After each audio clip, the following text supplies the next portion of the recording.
নিঃসন্দেহে এটা মানবিক উদ্যোগ, যেটা আপনি বলছেন, লোক দেখানোর প্রশ্নই আসে না। কারণ জামাত ইসলামী অনেক অপ্রকাশ্য সহযোগিতার কাজটা করতেছে, যেটা আল্লাহ দেখেন। এটা আমরা বলতেও চাচ্ছি না, আমরা একমাত্র আল্লাহ সন্তুষ্টি চাচ্ছি।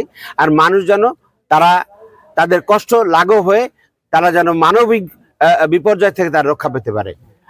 আর আমরা যেটা করছি সেটার পাশাপাশি এখানে পুনর্বাসন সহ যা কিছু দরকার আছে, আমাদের স্থানীয় জামাত সহ আমাদের কেন্দ্রীয় সংগঠন চিন্তা ভাবনা করছে যে সময় সুযোগ এবং প্রয়োজন অনুযায়ী জামাত ইসলামী সে ব্যবস্থা নেবে ইনশাআল্লাহ।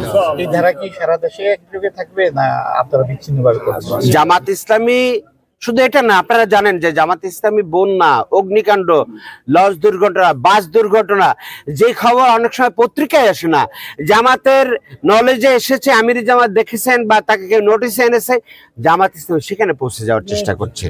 এবং এই যে বিভিন্ন জায়গায় নিহত হয়েছে বৈষম্য বিরোধী ছাত্র আন্দোলনে, সেই খবর তো আমরা পত্রিকায় যা না পেয়েছি, বাড়িতে ছুটে গিয়ে জামাত ইসলামী সেখানে পৌঁছে দিয়েছে। সেখানে সমাবেশ মিটিং হয়েছে তা কিন্তু না, বাড়িতে গিয়ে বিধবা সেই মা, ছোট্ট বাচ্চা, তার পাশে জামাত ইসলাম পৌঁছেছে। আপনি প্রশ্ন করলেন বলে আমরা এই প্রশ্নের জবাব দিলাম, কিন্তু এইগুলো আমরা বলতে চাই না, এটা আল্লাহ দেখবেন।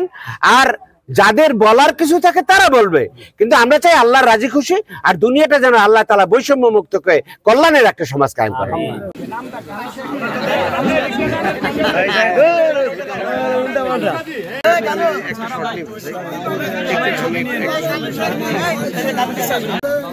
জাকির ভাই শোনো।